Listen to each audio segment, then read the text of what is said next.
सभी प्रभु प्रेमियों को प्यार भरा राधे राधे। सभी संत समाज को, ऋषि महात्मा को प्यार भरा राधे राधे। जय श्री सीताराम। आज हम भाद्रपद कृष्ण पक्ष की एकादशी, जिसका नाम अजा एकादशी है, के बारे में चर्चा करने वाले हैं। आप लोग पूरा वीडियो अवश्य देखिए, क्योंकि इस चैनल से जानकारी आपको सही मिलती है।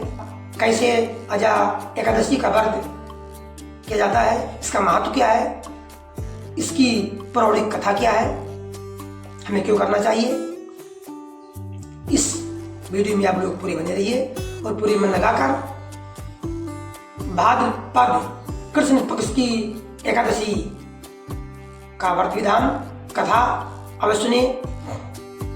आप सभी का बहुत बहुत धन्यवाद। और ये भाद्रपद कृष्ण पक्ष की अजा एकादशी 30 अगस्त 2024 दिन शुक्रवार को आ रही है, यानी कल है। आज है 29 अगस्त 2024 दिन गुरुवार, बृहस्पतिवार। कल यानी 30 अगस्त 2024 दिन शुक्रवार को अजा एकादशी का व्रत आप लोग करिए। मैं भी कल उपवास रहूंगा। अजा एकादशी का व्रत पापों से मुक्ति दिलाने वाला है। पद्म पुराण में उल्लेख है कि अजा एकादशी की कथा के अनुसार इस कथा का जो पाठ करता है, सच्चे मन से सुनता है, उस व्यक्ति को अश्वमेध यज्ञ के समान फल मिलता है। मात्र अजा एकादशी का कथा सुनने से अश्वमेध यज्ञ का फल मिलता है। अजा एकादशी का व्रत रखने वालों को इस कथा का पाठ जरूर करना चाहिए, तभी व्रत का संपूर्ण फल प्राप्त होता है। अर्थात जो भी भक्त अजा एकादशी का व्रत उपवास रखते हैं, उन सबको आज की कथा यानी अजा एकादशी की कथा अवश्य सुनना चाहिए। इससे सारे पाप नष्ट हो जाते हैं और उस का फल पूरा मिलता है। एक बार महाराज युधिष्ठिर ने पूछा, हे माधव, हे केशव, अब मैं ये सुनना चाहता हूँ कि भाद्रपद मास के कृष्ण पक्ष में कौन सी एकादशी होती है, कृपा करके बताइए। भगवान श्री कृष्ण बोले, हे राजन, एक चित्त होकर के मेरी बात को ध्यान से सुनिए। भाद्रपद मास के कृष्ण पक्ष की एकादशी का नाम अजा है, जो सब पापों को नाश करने वाली है, ऐसा बताया गया है। जो भगवान ऋषिकेश का पूजन करके इसका व्रत करता है, उसके सारे जन्मों के पाप नष्ट हो जाते हैं। पूर्व काल में इसकी पौराणिक कथा इस प्रकार है।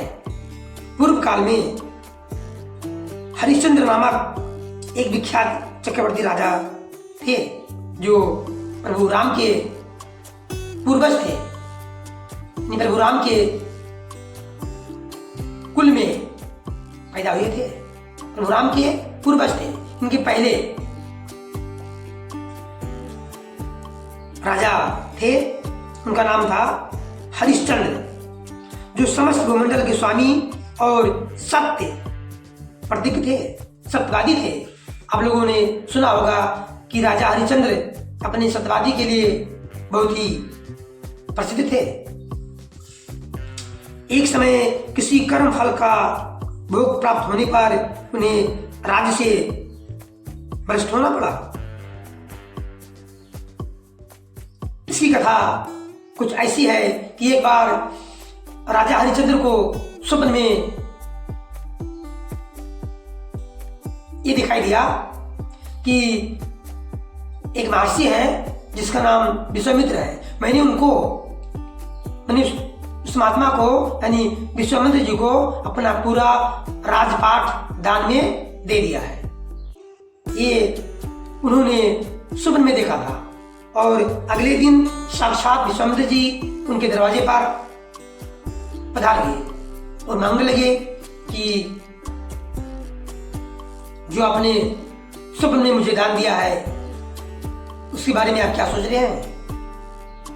तो उन्होंने बिना कुछ सोचे समझे पूरा राजपाट दे दिया और राजा ने अपनी पत्नी और पुत्र को भी बेचना पड़ा, फिर भी अपने को भी बेच दिया। उन्हें आत्मा होते हुए भी उन्हें चांडाल की दास्ता करनी पड़ी, चांडाल की यहाँ सेवा करनी पड़ी, क्योंकि सब कुछ उन्होंने दान में दे दिया था। उनके पास कुछ नहीं था। खाने पीने के लिए उन्होंने नौकरी की, खाने पीने के लिए चांडाल की यहाँ। इसी दौरान पुत्र को पत्नी को भी बेचना पड़ा। वहीं शमशान में जो लोग शव जलाने आते थे उनसे कर लिया करते थे, यही उनसे चांडाल करवाता था राजा हरिश्चंद्र जी से। ये उनकी कर्मों का फल ही है। सब किसी को भी अपने कर्मों का फल भोगना ही पड़ता है। जो मेरे द्वारा आप लोगों के द्वारा जो अच्छा कर्म या बुरा कर्म जाने अनजाने में हो जाता है उसका कर्म फल तो भोगना ही पड़ेगा। कर्म प्रधान विश्व कर राखा, जो जिस करे तास फल साखा। इसलिए हम सभी को प्रतिपल प्रत्येक क्षण अच्छे कर्म का ही अनुसरण करना चाहिए और अच्छे कर्म को ही करना चाहिए, ताकि हमें किसी प्रकार का दुख भोगना ना पड़े। इतने पर भी निर्श्रेष्ठ हरिश्चंद्र सबसे विचलित नहीं हुए। इस प्रकार चांडाल की दास्ता करते हुए उनके अनेक वर्ष बीत गए। एक बार राजा को बड़ी चिंता हुई कि इतने वर्ष बीत जाने पर मुझे अभी भी दुख भोगना पड़ रहा है, इसका क्या वजह है। वो सोचकर दुखी होने लगे। क्या करूं, कहां जाऊं, कैसे करूं, मेरा उद्धार कैसे हो। इस प्रकार चिंता करते करते वो शोक के समुद्र में डूब गए। राजा को आतुर जानकर कोई मुनि है उनके पास आए। राजा को चिंतित देखकर एक मुनि है गौतम ऋषि उनके पास आए। श्रेष्ठ ब्राह्मण को आया देख उन्होंने महात्मा जी की चरणों में प्रणाम किया और दोनों हाथ जोड़कर गौतम के सामने, ऋषि गौतम के सामने खड़े हो गए। अपना सारा वृतांत, दुख जिससे हुआ था, सब पूरा समाचार, हाल, पूरी कथा विस्तार से हरिश्चंद्र ने ऋषि गौतम को सुना दिया। राजा की बात सुनकर गौतम ऋषि ने कहा, हे राजन, भाद्रपद के कृष्ण पक्ष में अत्यंत कल्याणकारी, अत्यंत कल्याणमयी अजाकरसी आ रही है, जो पुण्य प्रदान करने वाली है। इसका व्रत करो, इससे आपके सारे पापों का अंत हो जाएगा। तुम्हारे भाग से आज के 7वें दिन अजाकरसी है। उस दिन उपवास करके रात्रि में जागरण करो, भजन करो, कीर्तन करो, भगवान विष्णु जी का चिंतन करते हुए, संकीर्तन करते हुए रात्रि जागरण कीजिए। इससे तुम्हारे सभी दुख, दर्द, कष्ट नष्ट हो जाएंगे। ऐसा कहकर महर्षि गौतम अंदर ध्यान हो गए। मुनि की बात सुनकर राजा हरिश्चंद्र ने उस उत्तम व्रत का विधि विधान से अनुष्ठान किया। उस व्रत के प्रभाव से राजा के सारे दुख नष्ट हो गए, सारे पाप कट गए, उनकी पत्नी भी सब दुखों से मुक्त हो गई और उनका पुत्र को जीवन मिला। क्योंकि इसी बीच विश्वामित्र ने शाप बन करके पुष्प लेने गए थे राजा हरिश्चंद्र के पुत्र, उनको रस लिया था। तो समझिए कि एक ऋषि महात्मा ने विश्वामित्र ने उनके जीवन में आकर के मतलब उनकी परीक्षा ली थी, राजा हरिश्चंद्र की परीक्षा ली थी। इसलिए उनका पुत्र भी जीवित हो गया, पत्नी भी सुखी हो गई,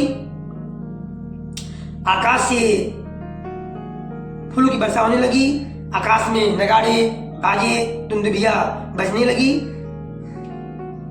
और राजा को पुनः अपना राजपाट सुसज्जित मणियों से गहनों से सजी हुई उनकी स्त्री भी मिल गई, पुत्र जीवित हो गया। ये सब आजा एकादशी के व्रत का फल है। एकादशी के प्रभाव से राजा ने अकंटक राज्य प्राप्त किया और अंत में वह पुरजन तथा प्रजनों के साथ स्वर्गलोक को प्राप्त हो गए। सारे सुखों को भोग कर जब अंत समय आया तो वो उन्हें स्वर्ग की प्राप्ति हुई। इस प्रकार उनका उद्धार हो गया। ये है एकादशी व्रत का प्रभाव, फल का प्रभाव।